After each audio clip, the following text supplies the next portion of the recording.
If y'all thought my mimic encounter was bad, wait till y'all hear this one. One of my followers named Gabby sent me this insane story through my Instagram DMs about her mimic encounter, and y'all, this had me looking at my parents differently. Before I begin, in case TikTok does get banned, go subscribe to my YouTube and follow my Instagram. And don't worry, I'll still be posting story times. Anyways, Gabby told me this is something that she has not told anyone. Not even her closest friends, because she feels like the moment she says it out loud, it'll hear her again. She told me she only submitted this because she cannot keep it bottled up anymore. And she feels like people need to know what's really out there. So this all happened when she was 15. She's 20 now, and because of this, she sleeps with the light on every night. She told me her family lived in a quiet suburban neighborhood, and it was just the three of them, her mom, and her dad. Around 11 p.m. one night while she was in bed scrolling through her phone, Gabby told me she heard her dad call her name from the kitchen. Keep in mind, her dad wasn't supposed to be home. He worked night shifts and wouldn't be back until 6 a.m. Gabby told me she froze for a second, but then convinced herself that she was just imagining it. All she thought to herself was, how could he be calling me? But then Gabby told me he called her name again, clearer this time, but something was off. His voice sounded higher pitched, like it was trying to sound like him,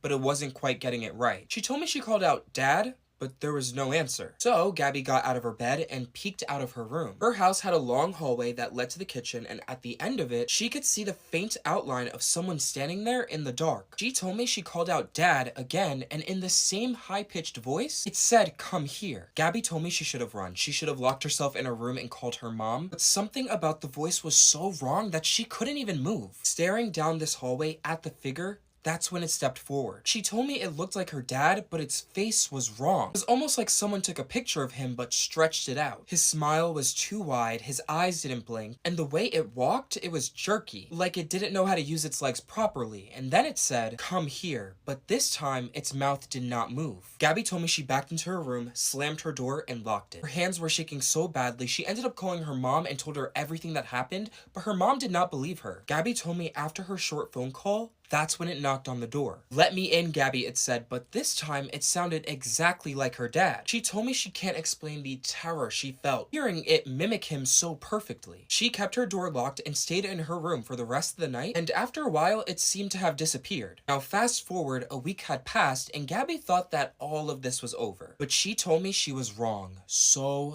wrong. It was around midnight and she was back in her room, headphones on and watching dumb videos on YouTube. That's when she heard it again, knocking on her door. At first she thought it was in the video, but just to make sure, she paused it and took her headphones off and listened. She then heard from the other side of the door, "It's me, Gabby, come out." She instantly froze and thought to herself, no, not again. Gabby told me she grabbed her phone and started recording because if she were to tell anyone about this, they would not believe her. The knocking got louder and louder, and she told me it was practically pounding on the door saying, "It's okay, Gabby, open the door. It's me." She told me she stayed quiet, barely breathing, but her hands were shaking so much that she ended up dropping her phone. The sound of that must have triggered whatever was out there because she told me this thing stopped knocking and started to turn the handle. Knowing that her door was not locked, she told me she jumped out of bed, rushed to the door, and just as it cracked open, she slammed into it with all her weight, pushing it shut. She told me it was on the other side, trying to push it open, and its strength was unreal. And then she heard it, this long exhale, like it was warning her that it was getting tired of her not letting it in. She told me that was the moment she realized that this wasn't some prank. And this whole thing definitely was not her imagination. She told me she looked through the crack of the door and saw its fingers. She told me they were long, like tree branches, and they started to curl around the door. Adrenaline hit Gabby like a truck. She shoved the door as hard as she could, slamming it shut and locking it. She told me her heart was racing so fast that she thought she was gonna pass out, but there was no time to think like that because she told me the banging started again. It was throwing itself at the door over and over, shaking the hinges, and it kept banging and growling. And she swears she heard it laugh at one point, like a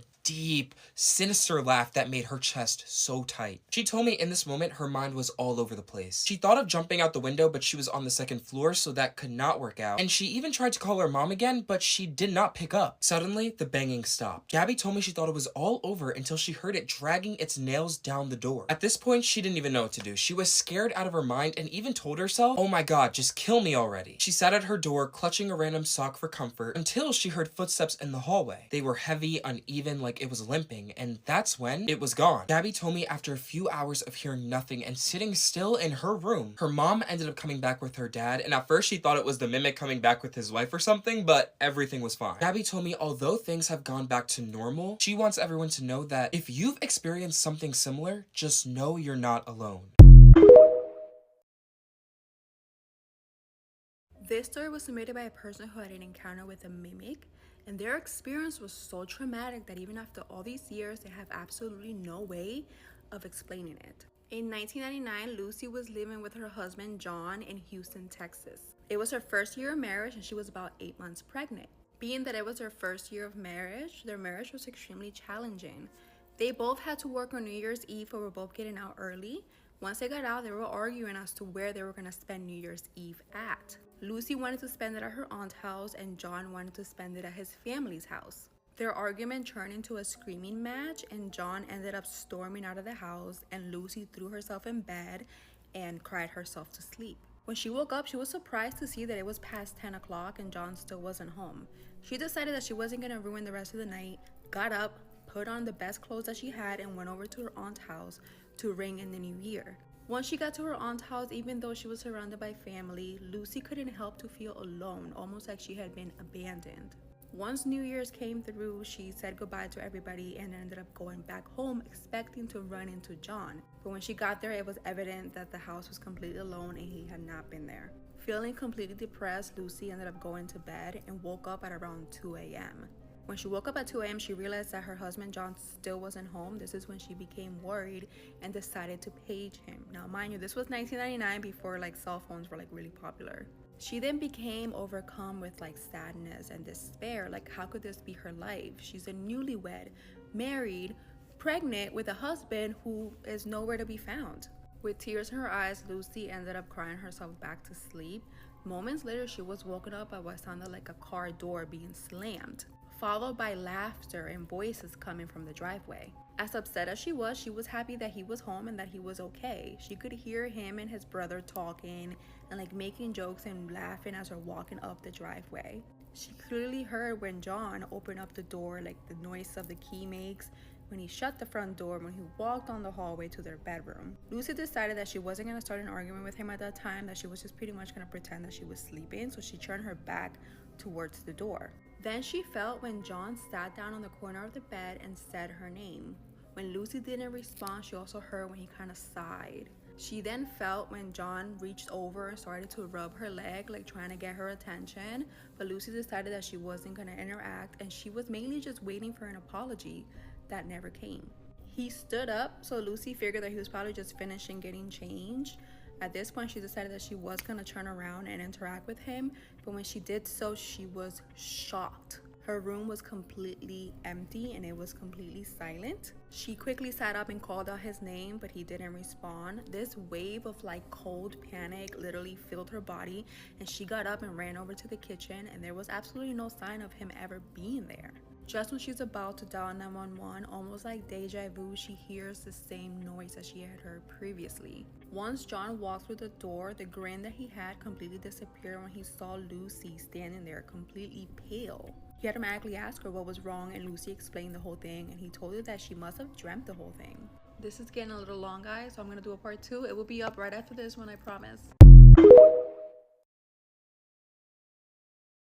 So once Lucy explained to John what just happened, he tried to convince her that she must have dreamt the whole thing. And as much as she tried to convince herself that it was a dream, she knew that something paranormal in fact had taken place, being that the house they were staying at had other things happen. For example, her in-laws lived right next door and there were several times where they would hear Lucy and John getting into horrible screaming matches, to the point that her father-in-law went over there to try to break them up, only to realize that the house was completely alone. In another instance, her in-laws saw that there were flashlights coming through her whole house, so they thought that maybe somebody had broken in. So her father-in-law ended up breaking in through the front door to try to scare away whoever was in the house, only to find that the house was once again completely alone and the lights could not be explained. On many different occasions, John and Lucy would hear knocking coming from behind the wall. Now this knocking was almost like it was mocking them and it would just get louder and louder and louder the more attention that they gave it. They had checked the attic thinking maybe an animal had broken in there, but they could never find anything. Sometimes a knocking on the wall would drive John so crazy that he would start knocking back, and this thing would knock back in the same pattern that John had knocked in the first place, to the point that this would terrify them so much that they would end up just leaving for the night. The TV and radio were just randomly turned on at times or like switch channels on its own. But she definitely believes that the worst of it was the effect that it had on their relationship. They were considered to be an amazing couple. It wasn't until they moved into the house that they started having all of these issues. And once they moved out of the house, their relationship went right back to how good it was. Like all of the chaos and all of the fighting completely stopped. But regardless, Lucy believes that the house was extremely haunted, and she knows for a fact that what walked into her room that night was not her husband. Shout out to all of those TikTok videos that talk about if you're walking in the woods in Appalachia and you hear something or you see something, no you didn't, because I think that just saved my life last night. Story time. Excuse the garage. I'm at my parents' place, and this is the only place my dog is allowed, who plays a crucial role in this story, by the way. He's a very, very good boy, and last night proved it. So, my parents don't live in Appalachia, but they do live in an area that's a little more secluded. It's still a suburb, but it's pressed up against these hills with lots of untouched wilderness, and coyotes are running through there all the time. It's just a little bit more rural. So I'm sitting in their backyard, which has this tall fence all the way around it, and the wilderness comes right up to that fence. I'm sitting there around the campfire. My dog is laying beside me. I got my laptop open and I'm writing my little stories. Suddenly, my dog lifts his head, stares straight ahead at the fire, doesn't even like look around at the yard, stares straight ahead at the fire and starts to growl. All dog owners know that your dog has different types of barks and growls. This was his warning growl. This is the growl he does when there is danger coming and he's telling it to back away. So immediately I'm like, buddy, what's wrong? What's wrong? What's wrong? And then I hear a voice at the fence line. And it's not just any voice. It's the voice of a little girl. And it sounds like a creepy doll from a horror movie. It's got that kind of like mechanical quality to it. And it's kind of like muffled and garbled. I'm still getting the heebie-jeebies. And all it does is go, hello? Just like that. Just like that. Hi, just same tone and everything. Now, mind you, it's midnight. There are not going to be any little girls wandering the woods at midnight. So immediately I was like, well, this is either someone who's gonna me, or it's something else. And what made me think it was something else was the fact that the voice said again, hello? Only this time it had moved and it had gotten closer and I'd heard no footsteps. It was just floating closer. And then, mind you, my dog is still growling this entire time. For the next 5 minutes, that voice is just circling the fence line, going, hello, hi, hello, hey. Like, just like that, creepy doll voice floating around the fence line. And then suddenly my dog stopped growling, and he put his head down and he went back to sleep, and the voice stopped. I thought, okay, cool, that was weird. And then all of a sudden he lifted his head back up again and started growling. And then the sound of a ticking clock came from the bush directly across from me. Again, heard no footsteps, heard no rustling. Just a ticking clock started in the middle of the night, in the middle of the woods. So don't know what that was. But if anyone wants to hop in the comments and let me know, that'd be great. Because I can't wait to go home today. And I don't see myself coming back here anytime soon. And a big shout out to my protector. Yes, big scary boy. Has anyone else seen the video of that girl who is home alone in her room and records something that sounds like her mom outside her door calling to her, trying to get her to come open the door? And then the voice like shifts and it lets out this horrifying growl and like hits the door. Man, I don't get scared very often, especially by a TikTok video, but this one gave me chills. And I'm gonna play it for you, but just a warning, if you are home alone or it's nighttime, you might want to wait.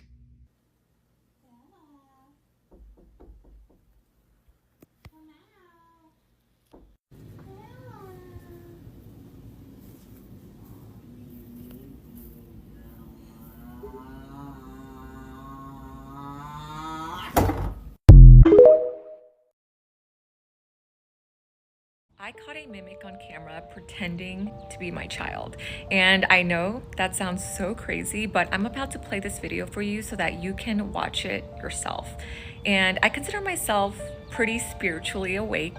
I'm an intuitive, but this is the first time that I actually have physical evidence. And I've watched this video many times and I still have yet to come up with a rational or logical explanation as to what this voice is. In this video, my family and I are on a sleigh ride in Deer Valley, and we are in the middle of the mountains. There is no one around us. The only people on this sleigh are me, my husband, the 2 children that you see, and the 2 drivers, who are 2 grown men. Yet in the first 5 seconds of the video, you clearly hear a loud voice that says, "Hello, Daddy." This voice is clearly not my daughter's voice because you can see her mouth in the video, it doesn't move. And some may argue that this voice is my son's voice because his mouth is covered up. But if you watch the video, you can see that my son starts speaking towards the end and it's very muffled. It's in complete contrast to this loud, crisp, clear voice that you hear in the beginning. And additionally, this voice seems to have like a weird British Victorian accent. I don't even know what kind of accent it is, and my son does not speak like that. But yeah, just watch this video and let me know what you think. Hello, Daddy. A little warmer over there. It's beautiful.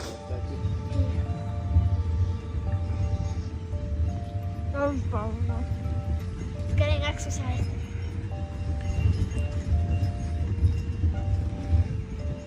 Snow is in my eye. Stop.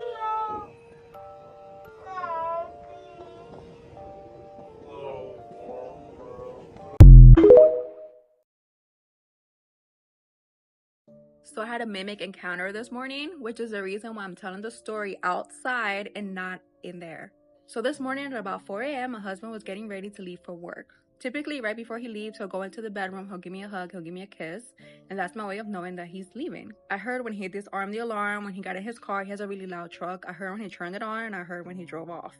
At about 6 a.m., I see him walking back into the bedroom. My first thought was that he must have forgotten something. He does work about an hour away, so I figured he probably got all the way to work and realized he forgot something and had to drive all the way back. I see when he walks into the bedroom, and right next to where I'm laying down, like there's like a side table, we had a bag with like a bunch of snacks, protein bars, etc. He goes over there, he starts going through the bag, but he's being like extremely loud about it, like just fumbling, and I hear all the crickling of all the wrappers and stuff. So I kind of look in his direction and say, just take the whole bag, like just take the whole bag with you. He then turns around, walks over to me, gets this close to my face. Mind you, the room is still pretty dark. He gets this close to my face, kisses me, gives me like a really tight hug, and as he's like moving away, he just disappears. Like in a flicker, like a flash, he's just gone.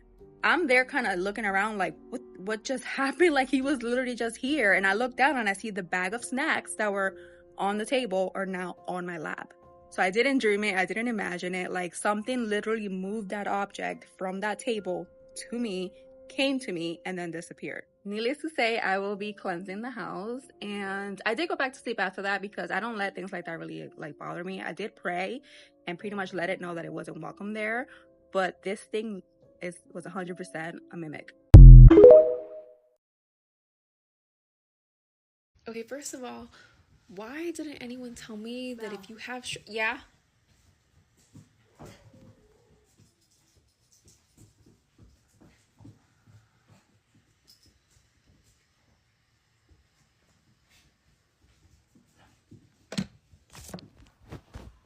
My bad.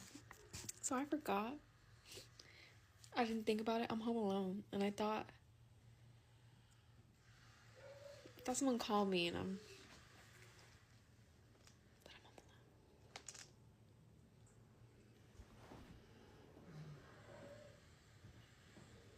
home alone. Melody.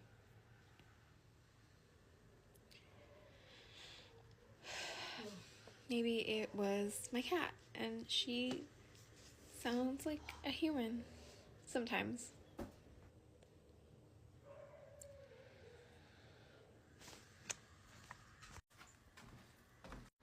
That was you, right?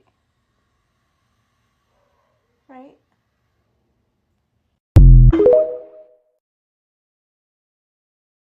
Y'all, someone else just told me their mimic encounter, and guys, I'm scared for y'all. One of my followers named Alyssa sent me this story through my Instagram DMs about how there was a mimic in her backyard. And let me just say, y'all better start setting up cameras and traps because ain't no way. Alyssa started off by telling me that after the whole incident, she didn't really know how she would even begin to explain the events that happened that night because of how fast everything happened. So fast that at first, she wasn't even sure what even happened. She told me after a while, she got her thoughts together and is finally ready to talk about what she encountered. Alyssa said it was around 10:15 p.m. on a Friday night. Her parents were both on a work trip, she was home alone, and she had been checking the time constantly because she had ordered a pizza and it was running a bit late on DoorDash. Aggravated about that, she said her dog fueled to it because he was barking at the back door constantly like he usually does when he has to use the bathroom or he wants to go outside and play. She told me she put on her coat and went out into her cold backyard. And this is where things started to get a little bit strange for Alyssa. She told me her dog was acting unusual at this point. He was just barking at the door to be let out, and when Alyssa opened the door and walked outside, he wouldn't even step one paw out onto the snow. Alyssa told me she lives a few miles from the city, and an intersection is pretty close to her house, so there's an area in the backyard that's just a pitch black ditch, filled with sticks and weeds and such, and because it leads to the intersection, she said her dog would keep its distance and would never go near it. That was also the one area in the backyard that herself, her family, and her dog all avoided at all cost. But something about today was different for her dog. She told me he was actively avoiding the whole entire backyard, which was unusual because he's a dog, and she said he usually runs out and does a few laps around the yard. Alyssa told me she tried to shove him out the door because she wasn't exactly sure or even aware of what was happening. So she kept shoving him, trying to get him out into the backyard like he was just barking about until he started whining. This made her know to stop, and Alyssa said that his whine was very odd sounding. She described it as it almost sounding desperate, like he was warning her or yelling at her to stop. That's when Alyssa said she heard it. She heard another whine, but it came from the ditch in her backyard. The same ditch that she would never go near. She said the whine sounded almost exactly like her dog, but something was off. She told me she started making dog calling noises because if she heard a whine, that must mean that a dog is stuck in the ditch. She told me as she was making the noises trying to locate or see the stray dog, she heard the whine again, but this time louder. She told me she walked down her back porch and started walking towards the whine when her dog came running behind her and bit her. Alyssa told me this is something her dog has never done before. She said in that moment, that's when she knew something was wrong and she knew not to go any further towards that ditch. After getting bit, her dog tugged on her pants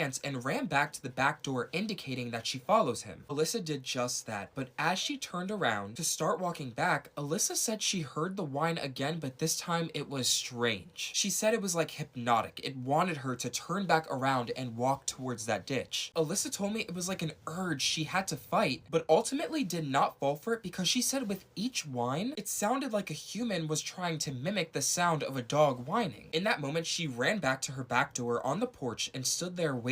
She told me her mind was racing, thinking of so many things. Was it a bear? Was it some freak in her backyard playing a prank? Or was it something unknown? As she stood there looking out at her backyard, Alyssa told me she started to see movement. She said a sort of shadow in the bushes started swaying back and forth, and then she said it was almost as if this thing stopped and was looking straight at her. Alyssa said as she squinted her eyes and yelled out, "I'm calling the police," the figure ended up walking forward, revealing that it had no eyes, no face, and upon seeing this, it scared the living shit out of Alyssa, like she felt dizzy. She told me it did not look human, and that's when it started to make that whining noise again for the last time. She said she was frozen with fear, staring at this thing looking at her. At that moment, she got a sort of feeling that something terrible was gonna happen, and her dog mom instincts kicked in, and she threw both her dog and herself back in that house. She told me she slammed the door shut and immediately went upstairs, but that's not where things ended. She spent the rest of her night locked in her room with her dog under the cover with her. At one point in the night, she heard a knock at her front door and remembered the pizza that she had DoorDashed earlier, but whatever was in the backyard frightened her and her dog so much that she just left the pizza out there. She made sure there would be no opening of doors because God forbid that thing was waiting on this side of the house for her. She told me she stayed in her room till about 4 a.m. and was able to turn on a movie to calm herself down, and just as she was about to fall asleep, Alyssa told me she heard a faint scratching at her window. Scared to open her blinds, she paused paused the movie and waited to hear something again. About 5 minutes later, Alyssa said what she heard next. She swears she was not hallucinating and is tired of pretending to herself that nothing happened. She heard a disgusting sort of gurgling noise and then a voice called out to her. The voice told her to unlock the window, but the voice sounded like herself. She told me in that moment she knew what to do. She pressed play on the movie, turned the volume up, and took a melatonin gummy. Alyssa told me it was the only thing that she could do because if not, she would have been up all night having a panic attack and she would not be able to get that under control. Fast forward now, ever since that night, Alyssa told me she hasn't felt safe in her own home. She feels as if she's still being watched, and when she brought it up to her parents, they did not believe her. Alyssa told me she hopes to never encounter this thing again because she believes it will find a way to finally get her.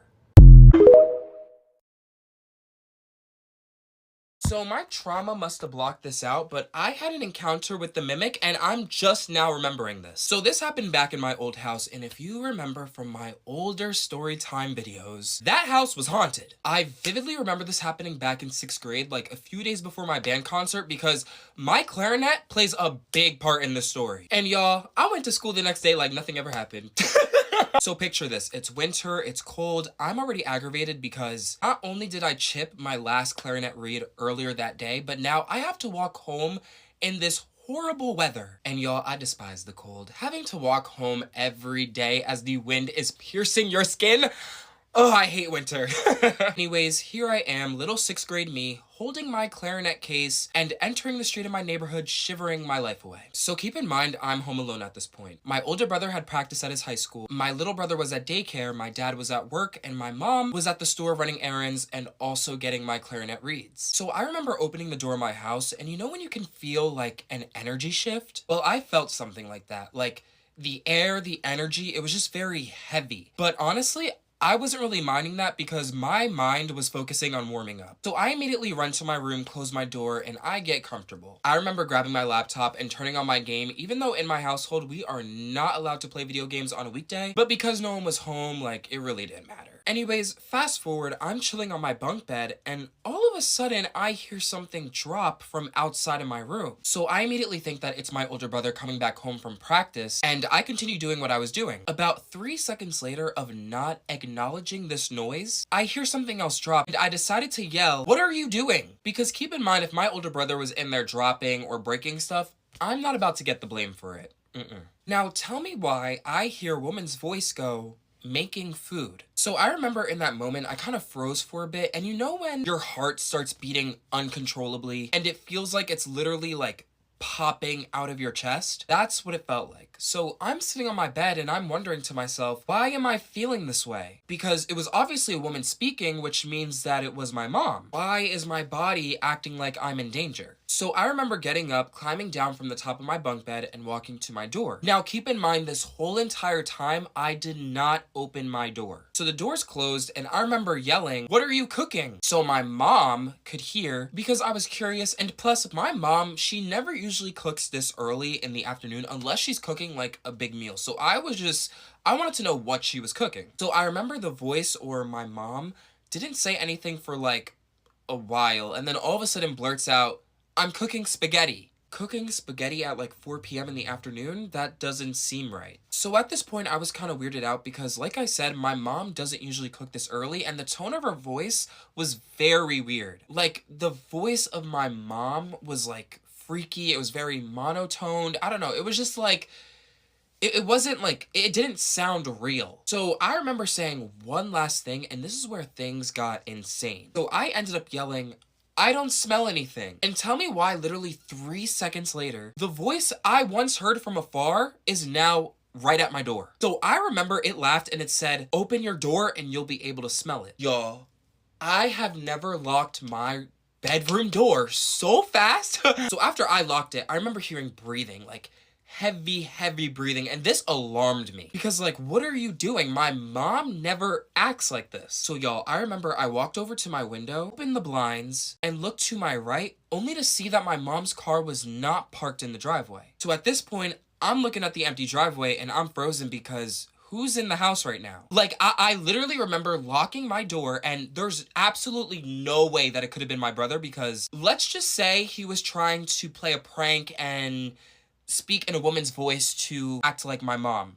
I can easily tell that because his voice is very deep and he's done voice impressions like that before, so I'm able to tell. So I'm just thinking to myself like, okay, is there an intruder? What's going on? My first instinct is to go up on my bed, grab my phone, and immediately call my mom, and that's exactly what I did. So I don't know if maybe this thing or person knew that I was calling my mom, but tell me why, as I'm dialing, I started hearing my doorknob like moving, like it was jingling as if like they were gonna open it, but because I locked it, they could not open it. So I immediately hop off my bed, I run to my door, and I grab the knob so that, you know, it's not turning anymore. My mom, she finally picks up. So she answers the call, yelling at me, telling me how she's almost home, and I'm just like, in my mind, I'm like, that's the mom that I know.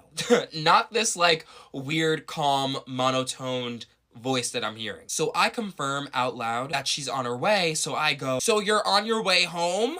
And like I hang up just to indicate to this person or thing that I know that they're not who I think that they are. Now this is where things got even more crazier, because as soon as I hung up that phone, my door, whatever was behind it, starts immediately banging on it. So my heart drops to my stomach and I start screaming. The voice keeps yelling, open the door, and I'm still screaming in fear. I remember at one point the banging stopped and the voice started crying. I remember it was a soft cry and it was pleading to me. It was pleading that I open the door because it wanted to see me. And I don't know if it had me like under a spell or something, but something in me was telling me to like open the door. Like I had that urge to open the door, but thank goodness I did not. Like I knew that I shouldn't and I didn't. So about 5 minutes of just hearing these crying, more banging on the door, I finally hear my mom's car beep outside. Suddenly the crying, knocking, and doorknob moving stopped. So in walks my mom and my brother because she ended up picking my brother up from practice. And I remember her yelling, "Jordan, open the door, I have your stuff." So I remember I wasn't too sure about opening the door because what if that thing was still there and it was just like altering my reality?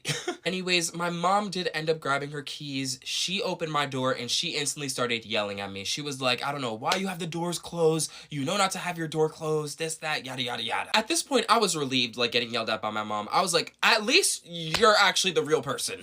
But y'all, I haven't told anyone about this. Like literally after it happened, it like disappeared from my brain. Like the trauma said, you're not gonna remember this, but I truly believe I encountered the mimic, and I'm just so thankful I did not open up that door because whew, I would not be here right now.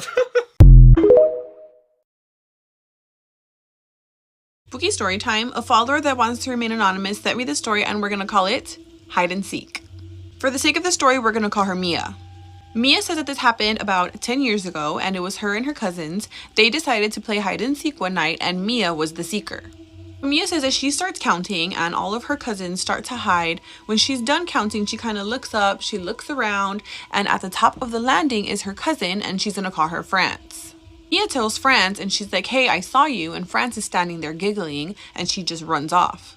Mia runs up the stairs to follow her cousin and she's nowhere to be found. She looks through the bedroom, she looks through the restrooms, and she's nowhere to be found. She's confused because she can't find her, so she's like, okay, whatever, I'm gonna come back to this. Goes downstairs to look for her other cousins. She looks around, she goes into this bedroom, and all of her cousins were hiding in that same bedroom, at different spots, of course, including France. She's confused and she asked France, like, "Hey, did you go hide upstairs?" Or like, and France is like, "What are you talking about? No. We've been down here the whole time." So Mia asked the other cousins, "Hey, did any one of y'all go upstairs to go hide?" And they were like, "No, you were counting right by the stairs. You would have heard the stairs creak and heard us run up the stairs if we went upstairs." Mia tried talking to her aunt and her uncle about it, and as always, adults laughed, they brushed it off, nothing else happened. Months after this hide and seek game, France ended up getting very sick, and her mom ended up taking her to a lady in town that they call Santiguar. I think that's how you pronounce it. So I googled it and it says in Filipino culture, Santiguar refers to traditional healer who not only heals the sick using herbs and spiritual practices, but also fights mythical creatures. So I'm thinking this is some type of curandera. So France and her mom go to this healer and Mia is there watching this whole thing. And she says that this healer starts doing all sorts of things, mixing all sorts of herbs and oils, and she starts mouthing and chanting some sort of prayers. And this healer is trying to contact something or someone that is now inside of France. So at the end of all of this healer ends up telling France and her mom that she had a doppelganger or a mimic that was inhabiting her and was following her around and pretending to be her a lot more often than they thought. Luckily, once all of her cleansings were done and everything, she was able to heal France and got rid of this mimic or doppelganger. But can you imagine being a child and watching all of this happen? Like, Mia was just there watching, like, or even being France and actually having to be the one that this is happening to. Hell nah. Thank you so much to Mia for sending me this spooky story. As always, if you guys have any other stories that you'd like for me to read, please send them via DM or email, and I'd love to read them. And if you guys like all things spooky, all things scary, and all things paranormal, make sure you follow. I will see you guys in the next spooky story.